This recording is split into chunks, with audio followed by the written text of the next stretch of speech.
In this video, I'm going to show you how to solve the ALEKS problem called Counting Significant Digits When Measurements Are Multiplied or Divided.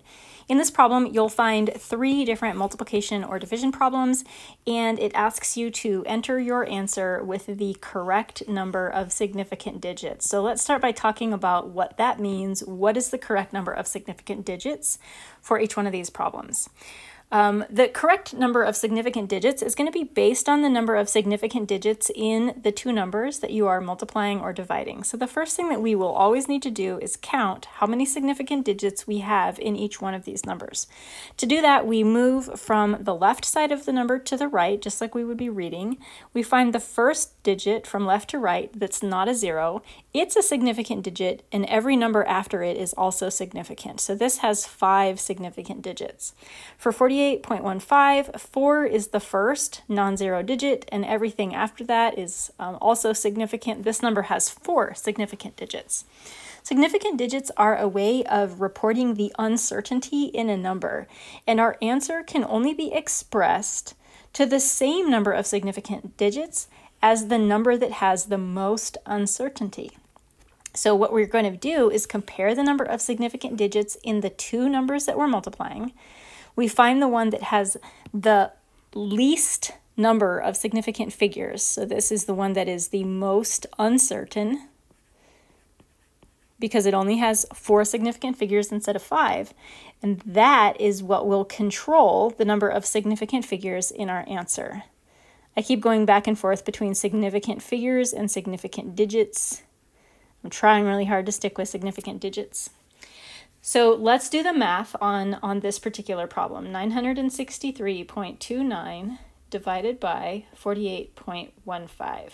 The calculator gives me 20.006 blah blah blah, but we can only express this number to 4 significant digits. To do that, we're going to write, looking at the number that we got from the calculator, we're going to write the first digit that's not a 0, which is our 2 in the 20, and then we're going to include after that a total of 4 digits. Now on the calculator, I have, if I write out the first 5 digits, I have 2.006, and in order to express this to 4 digits, I'm going to have to get rid of that 6, but I don't want to just drop that 6 off. I want to round, so my 4th significant digit here is going to be a 20.01. Let's practice this with the next problem. Again, let's just start by doing the math first. 20.947 times 25. In terms of significant digits, this has 5 significant digits, and this only has 2. We have to go with the number that is the most uncertain, and our calculator is giving us 523.675. We can only keep 2 of those digits. So this one is actually kind of tricky to express to the correct number of significant digits. Obviously, we're going to have to get rid of all these numbers right here. We can't just erase the 3 because that changes the number from 523 to 52. So that's not allowed. We could put a 0 here at the end of the number. That would be correct to significant figures, but I'm going to tell you right now that ALEKS is not going to like that. It doesn't like it in that format. ALEKS wants you to express this number using scientific notation, 5.2 times 10 to the 2. This version of the number, even though I consider it to be accurate, is not going to make ALEKS happy, so don't do it like that.